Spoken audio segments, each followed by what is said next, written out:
raised before Election Day. Gary Sick was a member of the Carter administration and on the staff of the National Security Council from August 1976 to April 1981.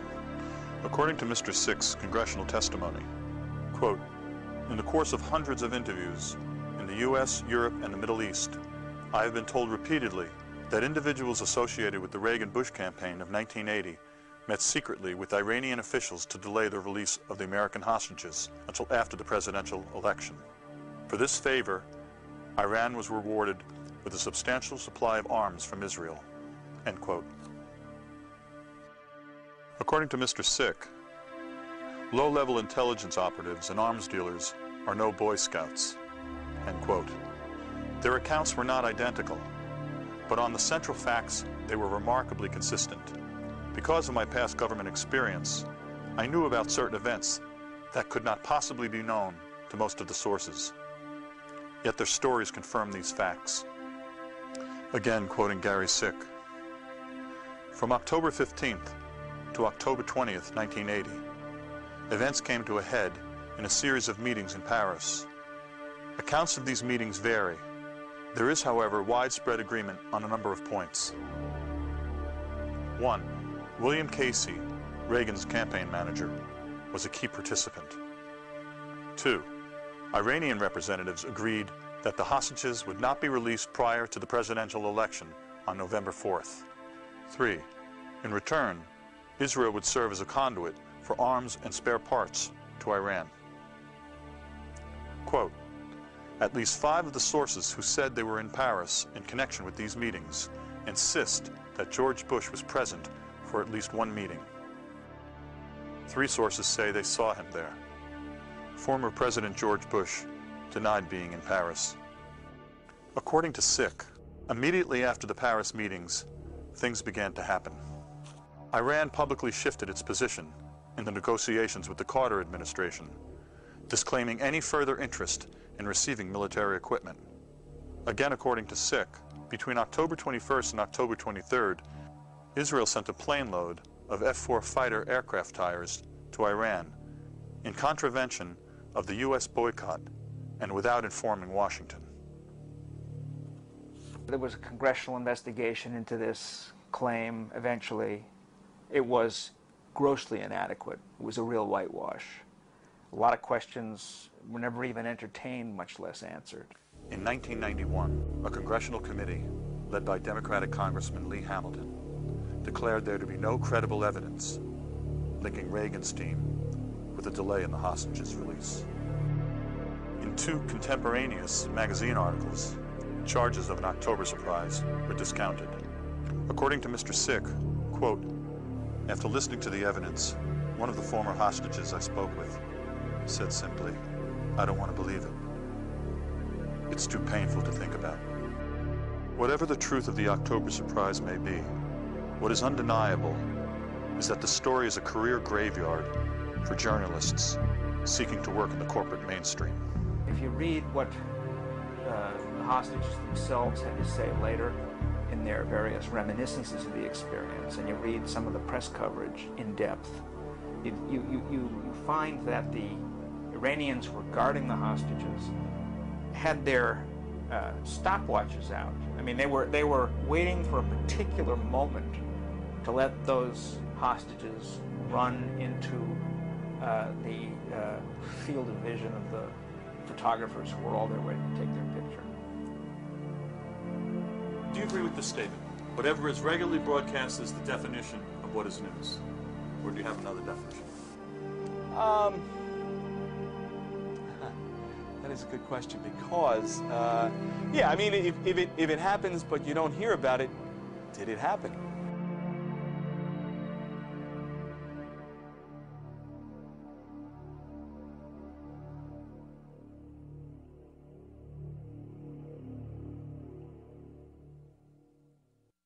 But by and large, on the right at least, media and concern about media is at the top of the list. Republicans and the right wing mobilize, they organize, they train people to be in the media. Right-wing foundations spend money on media programs. They fund and subsidize a media presence to create an environment friendly to the views of a real minority in our country by actual numbers. In 1971, Lewis Powell, a corporate lawyer, was 2 months from being nominated to the Supreme Court by President Nixon. He wrote a memorandum expressing his concerns about how consumer activists and progressives were infecting the general population with an anti-corporate bias. This treatise circulated among a number of wealthy industrialists. One of them was Joseph Coors, who in 1972 provided initial financing of $250,000 for the Heritage Foundation. So began the neoconservative movement to influence the media. What we've seen since the mid-1970s is that all the great conservative foundations devoted almost all their money to ideological warfare. So much of journalism depends on who the source of the story is. And so you've seen the creation of these foundations or institutes in Washington, like the American Enterprise Institute, the Heritage Foundation, the Cato Institute, that basically are extraordinarily well-funded groups. Reclusive billionaire Richard Mellon Scaife funds many of the right-wing think tanks. He also underwrote the Arkansas Project, a 4-year multi-million-dollar effort to investigate President Clinton. What has happened is resident fellows at the think tanks are paid to create rationales for predetermined economic and political positions, much like it was done in the old Soviet Union. The truth of the matter is that billions of dollars are being spent to convince the public that their interests and those of the corporations are the same. The first few times they employ one of these right-wing experts, they'll be called from the conservative American Enterprise Institute or from the conservative Cato Institute. But over time they just drop that. And pretty soon it's just from the Cato Institute, and pretty soon it's just analyst. If you're a source and you can have someone weigh in on trade deals, on Supreme Court appointments, on tax bills, giving your perspective, if you've got a series of people who sound like they know what they're talking about of all sorts of degrees, you can really influence the news. Powell singled out commercial TV and the judiciary as areas to influence. TV because it shapes people's minds. The judiciary because many crucial decisions are made by the courts. We've always had an unrealistic view of our judiciary.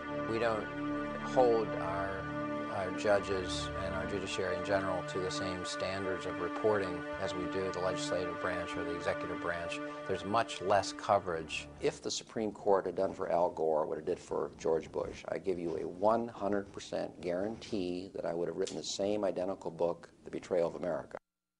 5 members of the United States Supreme Court committed, in my opinion, and I feel very strongly about this, one of the biggest and most serious crimes in American history when they stopped the recount in Florida, took the election away from the American people, and handed it to George Bush. And in a fair and just world, these 5 justices belong behind bars as much as any American white-collar criminal who has ever lived. The mainstream media, they don't even want to talk about what the court did anymore. Their position is, and they made it very, very clear, the election is over with. We've moved on to covering other matters. Now, mind you, and this is not to defend President Clinton, but this is the same group, the mainstream media, who pursued Clinton not just day after day, not just week after week, not just month after month, but year after year.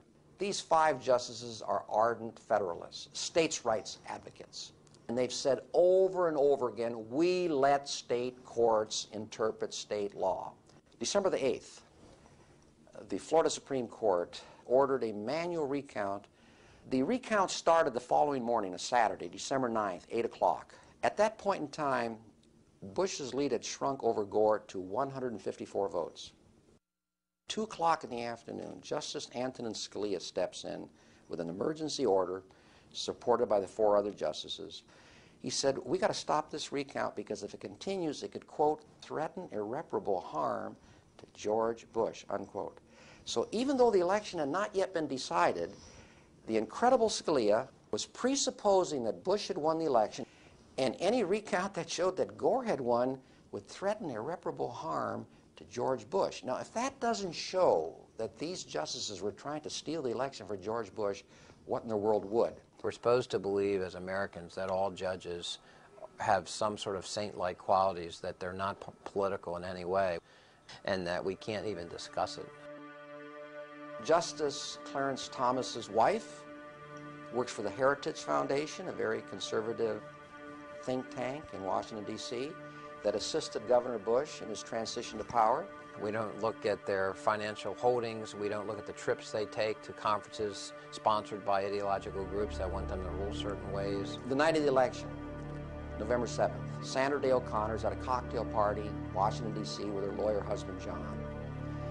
Dan Rather comes on the air at 8 o'clock and announces that it looks like Florida's going for Al Gore, whereupon O'Connor blurts out, "That's just terrible." She was angry, she was upset. The Wall Street Journal found 3 witnesses at the party to confirm that story. Newsweek found 2. Both the Wall Street Journal and Newsweek went to Sandra Day O'Connor for a comment. She declined comment.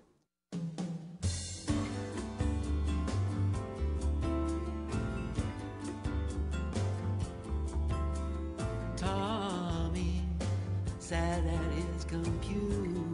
Eugene Scalia is widely considered to be one of the most qualified lawyers ever nominated to the post.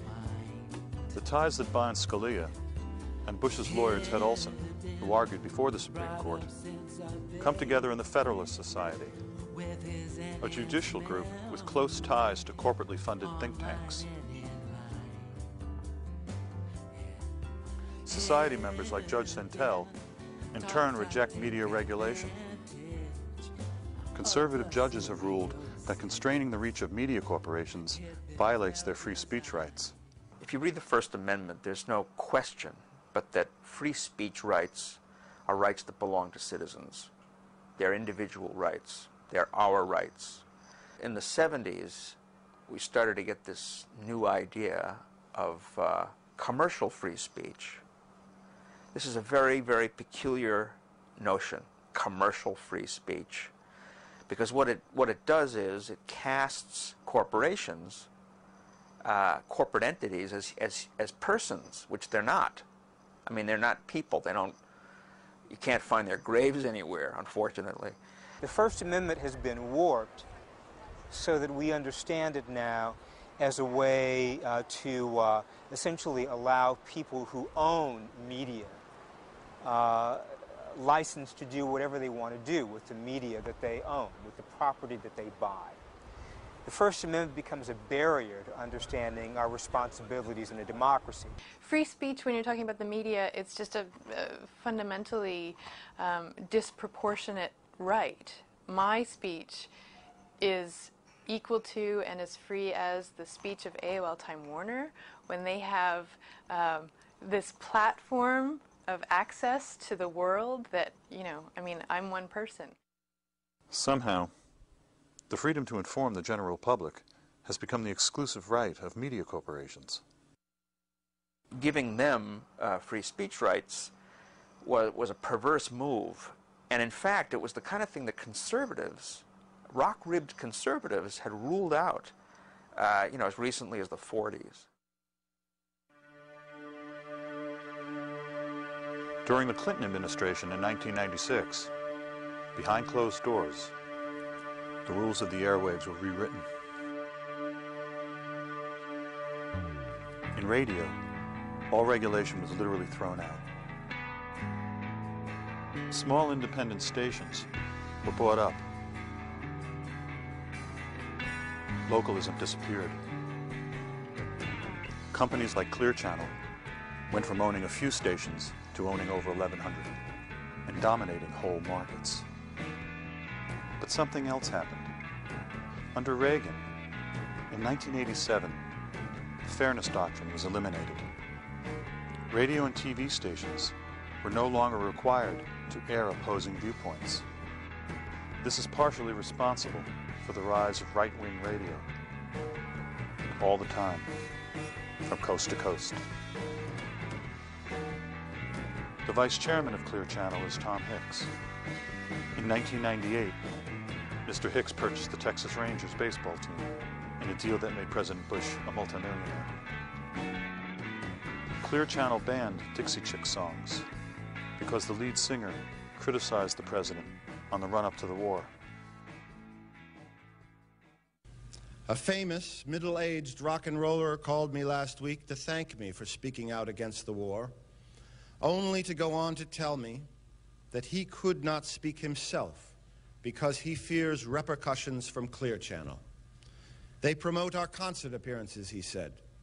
They own most of the stations that play our music. I can't come out against this war.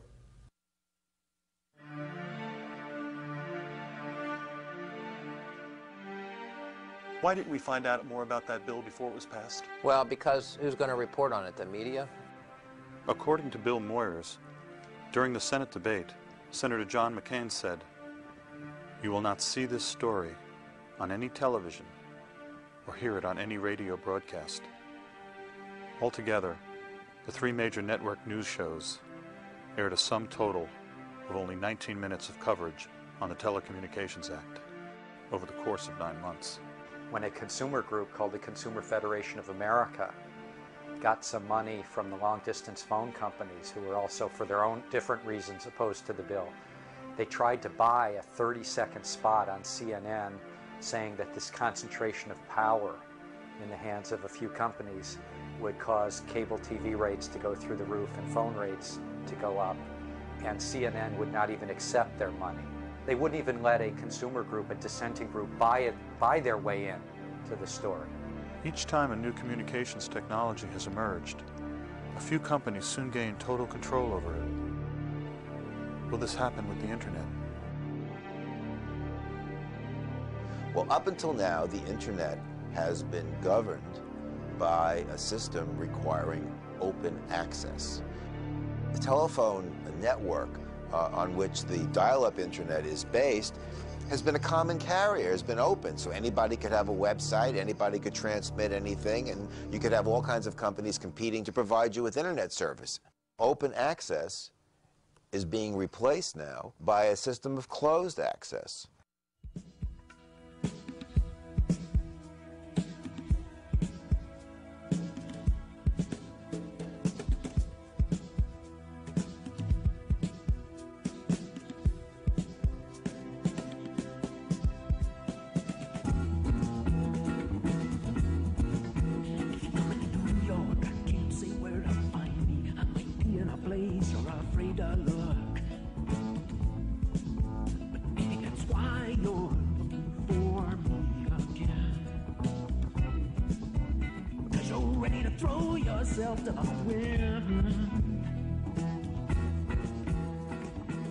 So companies like AOL Time Warner and Comcast and Paul Allen's Charter, they're opposed to any kind of open access rules.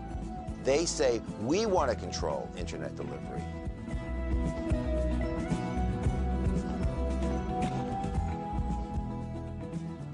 And I'll tell you something that I remember in the late 70s, that there were all these people who were like, cable television as panacea. It reminds me a little bit of, oh, the web will solve every problem. We'll have a level playing field where your new website will be able to compete with Disney and Murdoch and Viacom's new website. No. You know, one of the myths of our society, you've probably heard this one, is it's based on competition. Have you heard that? That's the sort of pablum they feed us in the bottom fish. The truth of the matter is, at the top of the system, the key to the system is crushing competition. So what we've seen in media, in all the sectors, you've had fewer and fewer companies. The largest companies buy the small companies. They try to get bigger and bigger and make it harder for new companies to enter. Because once you have just a handful of companies dominate an industry, the ability for someone to enter the industry as a newcomer is almost impossible. I think there are lots of ways that you make news more profitable, and it doesn't make for better news. If you ask the reporter, are you interested in truth, of course they'll all say yes. If you go to journalism conferences, which I do quite a bit of, everyone is looking for the truth. The problem is the gatekeepers of truth are not the reporters, they're the owners. And they're the lackey editors who work for the owners. And they'll decide what flies and what works and what pays the freight in terms of the advertising and the numbers. They'll be watching those numbers, and those numbers better be up or we'll get a new anchor. The thing that we base our, our coverage, is it a good day or is it a bad day, is the numbers. I mean, I wish, I wish we didn't have to rely on that so much. I wish there was some way that you could base your job or a performance on something other than the numbers. Unfortunately, that's not the climate right now. You look at news directors who get hired, because those are the ones that are really on the chopping blocks. I think their jobs are less secure than Major League Baseball managers. That's not news. That's marketing. That's something else. I never heard of doing news based on going for some demographic. You do the news. Call me crazy, but that's what you do. You investigate something because it needs to be investigated, or someone's clearly lying, or there's some issue of the public trust that needs to be looked into. You don't do it because you think some demographic will particularly enjoy the story. That's nutty. And it's the underlying theme of all the great laments we see, of all the journalists you talk to now. We're so appalled that the public service they entered has become a purely commercial activity. A pundit is defined as a learned person. According to James Fallows, in his book Breaking the News, pundits are celebrities, telling us what to think of events. Howard Kurtz, the media reporter for CNN, said, quote, "The culture of news has merged with the relentlessly glitzy world of entertainment, producing one great roaring ooze of headlines and hype." Margaret Carlson of Time magazine said producers want people who can sound learned without confusing the matter with too much knowledge. I'm perfect. Jeff Greenfield of CNN said, "We're booked as entertainers. We know what we're being paid for. We are being paid to fill seats. FaceTime on television translates into big-time lecture fees." According to Brian Lamb of C-SPAN, the message from Washington in the last 20 years is that everyone does everything for money. George Will said, "If you pick your audiences carefully, you can give the same speech every time." McLaughlin said, "It's important to go on the road, where you'll get to hear the whole range of views from the trade association. These speaking engagements are usually given to business and trade associations and paid for by corporations."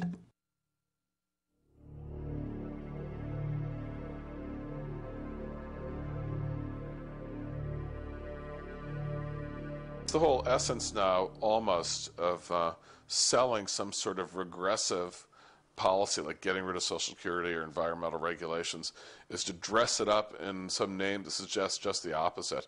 So if you're going to try to get rid of environmental regulations, you call your group Save the Environment. That's the name of the group that's trying to get rid of the regulations. Crazy, crazy Jane is dancing. Crazy Jane's the dancer. Crazy Jane's the dance. See her, pirouette on sorrow, offer up tomorrow in her own defense. When Reagan vetoed the Fairness Doctrine, he said it was inconsistent with the tradition of independent journalism. It's what Orwell would call the politically euphemistic language that is used by everyone, by politicians, but also by news anchors. We live in an era now where media has become so used to accepting the spin and accepting the structures that they are given that they don't cover news anymore. Can lies pose as truth? Winston had a friend at the Ministry of Truth named Syme, who was sure that they could. His job was to eliminate words. The aim was to narrow the range of thought by eliminating words that make real thought possible. There would only be good and evil. Everything that Big Brother represented was good. Everything that opposed Big Brother was evil. As Syme explained to Winston, the whole climate of thought will be different. There will be no thought as we understand it now. Orthodoxy means not thinking. One of these days, thought Winston, Syme will be vaporized. He sees too clearly and speaks too plainly. One day he will disappear. You heard that 175,000 votes were not counted in the state of Florida. But it's not like everybody's vote counted or was not counted the same. the number of votes not counted was in direct proportion, county to county, to the black population of the county. So how could it be that, for example, in Gadsden County, 52% of the population is black and 1 out of 8 votes was not counted? 1 out of 8. Whereas in white counties like Citrus, almost all white, only 1 in 200 ballots was voided. How did this happen? And I go down to Florida.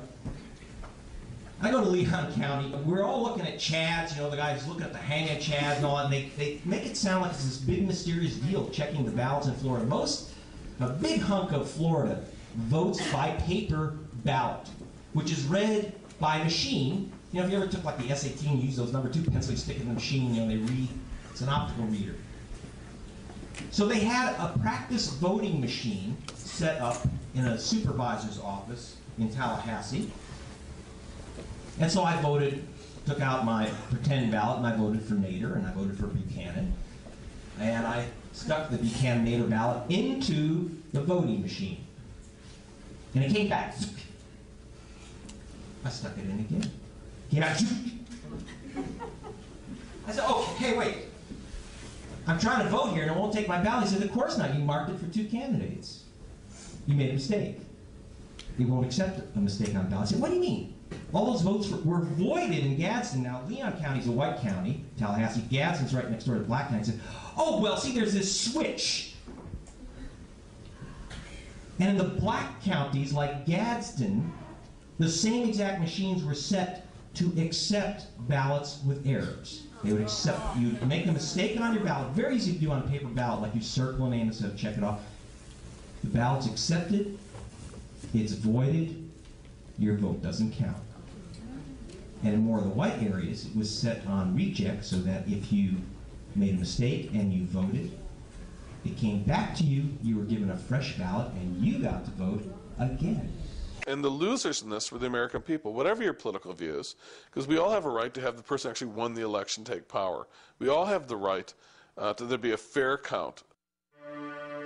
Helen Thomas, Dean of the White House Reporters, was quoted as saying that Bush is the worst president she has covered, the worst president ever. At President Bush's pre-war news conference, for the first time in 40 years, Helen Thomas was not allowed to ask a question. She had disappeared. A chill wind is blowing in this nation. A message is being sent through the White House and its allies in talk radio and Clear Channel and Cooperstown. If you oppose this administration, there can and will be ramifications.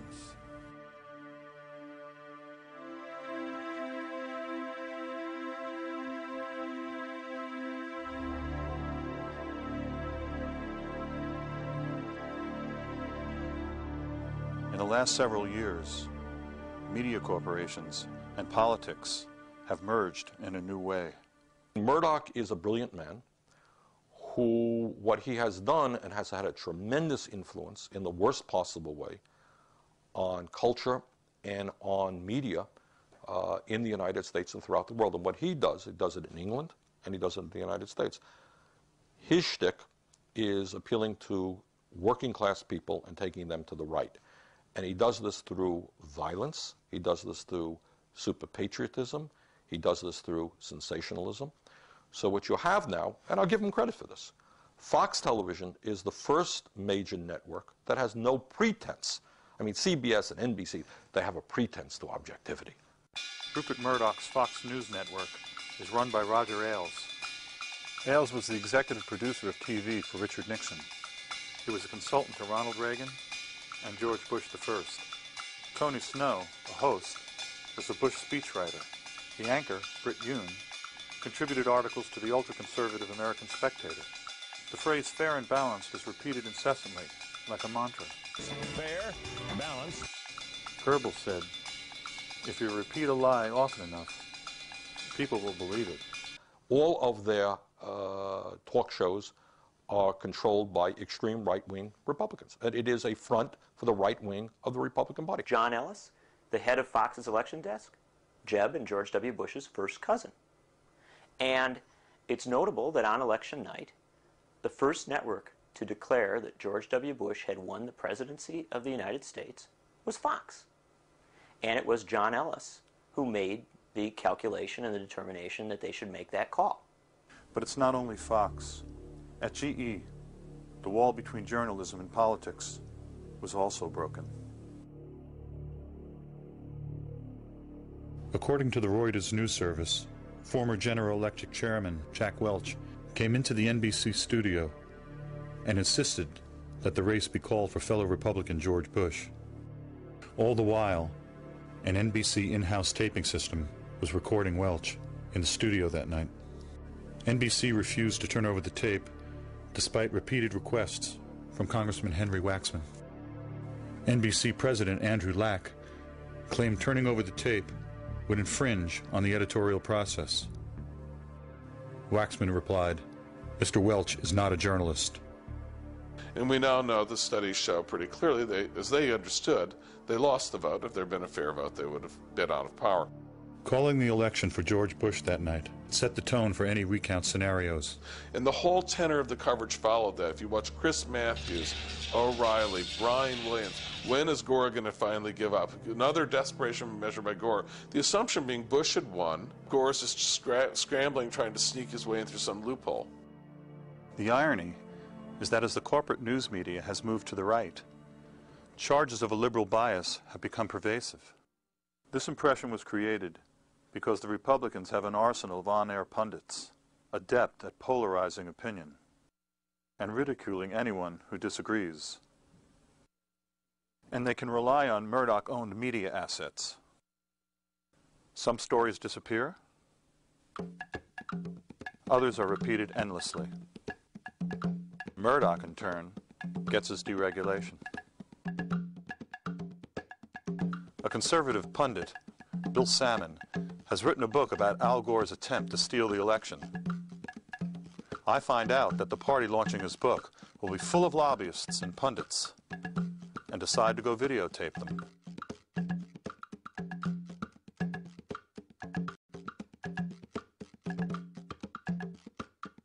Funny thing is, these behind-the-scenes operators don't like to be taped. You're not allowed to film the building without permission. As the right got more and more of a toehold in the media culture generally, through the efforts of Heritage and Hoover Foundation and others, that myth became increasingly serviceable, you see. You could cow moderates, much less liberals. You could cow anyone who wasn't a right-winger working in the media by constantly assailing them with accusations of liberal bias. Or by assailing them about a lack of patriotism. The argument is no longer made that news media are hard on Republicans and easy on Teddy Kennedy and Ralph Nader. That's not the argument. That argument is so ludicrous as it doesn't even pass the giggle test. The argument now simply redefines left-right entirely in ways that drop out core issues of class, core issues of corporate power. The media does not discuss the growing, inequity between the rich and the poor and the disappearance of the middle class. I could go on and on and on. There is no evidence whatsoever for the claim that there's a liberal bias in the media. It's based entirely on a stereotypic view of the reporters themselves, many of whom may be liberals. Probably they're centrists by now. But the fact is that their own personal views have nothing to do with what gets on TV. Winston Smith worked at the Ministry of Truth. His job was to alter past news stories so that the version of the truth given by the ruling elite was never contradicted. One of the most troubling things about the media's handling of the 2000 election came a year later. A consortium of major news organizations hired the respected National Opinion Research Council, called NORC, to inspect the 170,000 uncounted votes. NORC was not allowed to characterize its findings. The media companies did that. And the disturbing thing is that they hid the truth by distorting the Florida Supreme Court's actual ruling. which called for the counting of all votes where the intent of the voter was clear.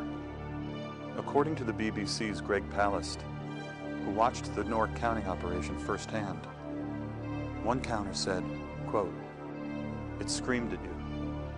If someone circled Gore, exactly who do you think they wanted as president?" The consortium did not comment on the exclusion of tens of thousands of clearly marked ballots, which the Newark data reveals. Instead, the consortium came up with a tortured analysis that showed Bush would have retained a lead under one method of counting, just the undervote. On December 24th, 2000, on NBC's Meet the Press, the moderator, Tim Russert, said the following: "Florida, Florida, Florida is over. The board is now retired." And that was pretty much the end of the mainstream news media's coverage of the Florida recount and the Supreme Court's decision to stop the counting of votes. Had Nicaragua had an election like this and the Sandinistas won, the very people who won the Republican election would have insisted that we not only invade Nicaragua, but that all the people who engineered the election be held for war crimes. They know that they're not there serving at the will of the American people. They know that they stole this election and they created this fraud by keeping African Americans away from the polls. They know this. But if they would do this, if they would stoop this low to steal our White House, what else would they do? What else are they capable of? What else are they capable of? I want to know. So what we have here is not the sunlight of democracy, but the dark, ominous shadows of totalitarianism, despotism, fascism.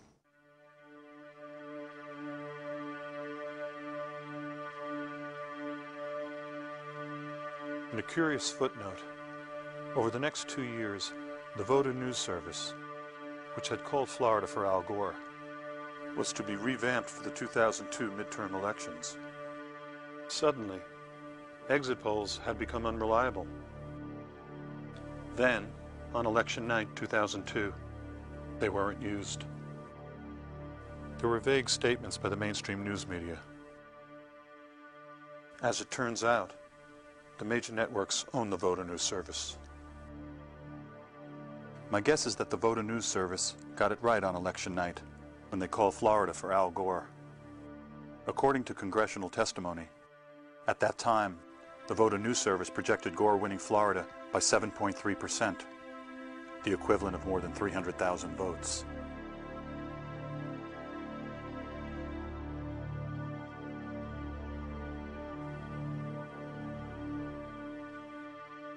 The Voter News Service was the smoking gun. It had to disappear.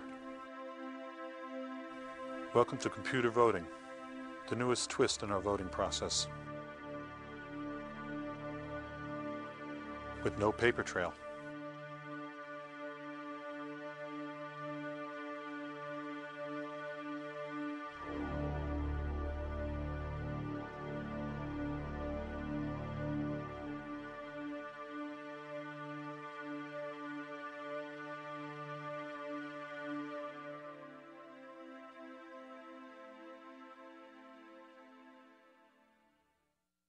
Of course, what everybody remembers is Big Brother. That's the cliche from 1984.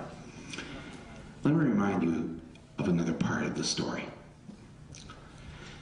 The leader realized that he needed the permanent war in order to frighten the people into giving up their rights.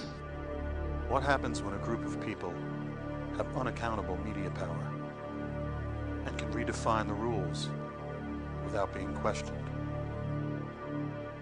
On September 25, 2002, as the United States moved toward war, relatives of the 9/11 victims spoke.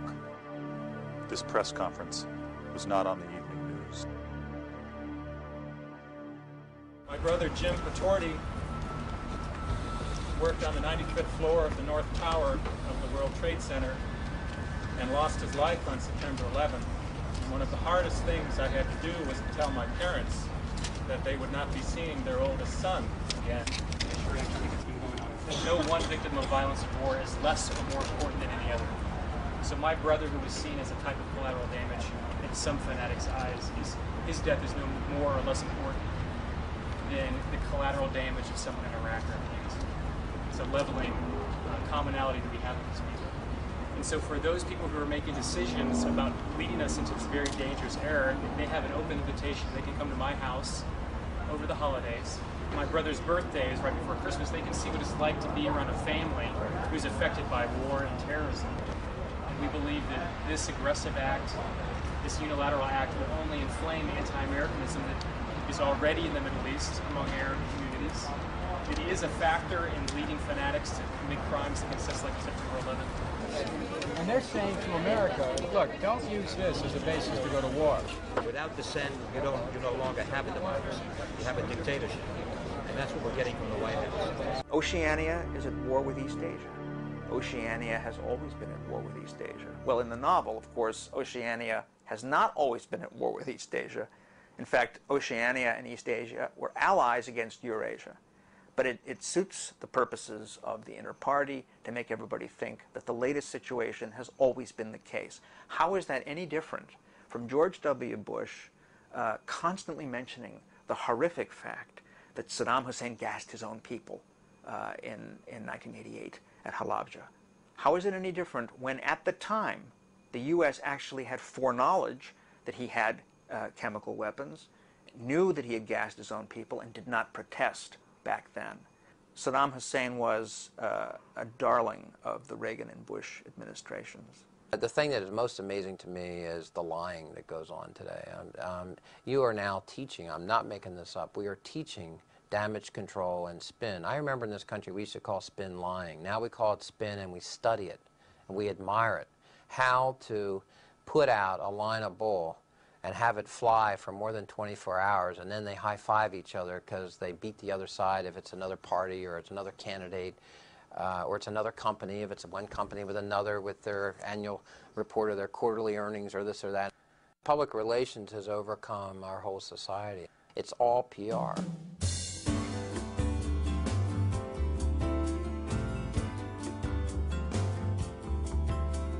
Tommy sat at his computer, turned it on and tied in to the world's mind.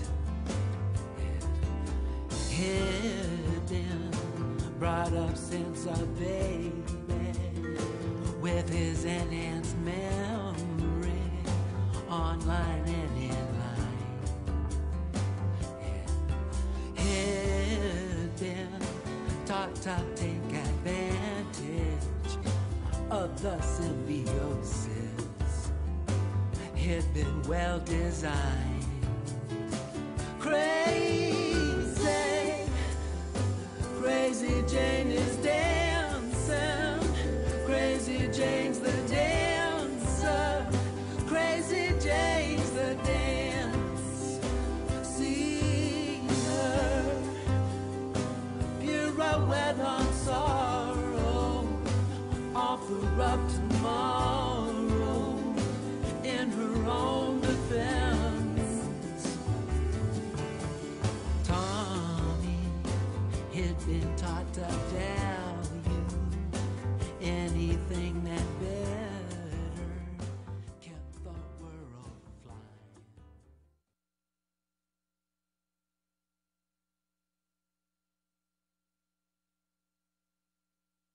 Commissioner Copps. Good morning. I strongly dissent to this decision because today the Federal Communications Commission empowers America's new media elite with unacceptable levels of influence over the ideas and information upon which our society and our democracy depend. At issue is whether a few corporations will be ceded enhanced gatekeeper control over the civil dialogue of our country, more content control over our music, entertainment, and information, and veto power over what the majority of our families watch, read, and hear. Radio deregulation gives us powerful and relevant lessons. When Congress and the Commission remove radio concentration protections, we experience massive and largely unforeseen consequences. Diversity of programs suffered. Homogenized music and standardized programming crowded out local and regional talent. Creative local artists found it ever more difficult to obtain playtime. Editorial opinion polarized. Competition in many towns became non-existent as a few companies brought up virtually every station in the market. This experience ought to terrify us as we consider visiting upon television and newspapers what we have inflicted upon radio. Concerns about the degradation of broadcast content do not justify government manipulation of consumer choice. Degradation is just an elitist way of saying programming that one does not like. The decision allows the giant media companies to buy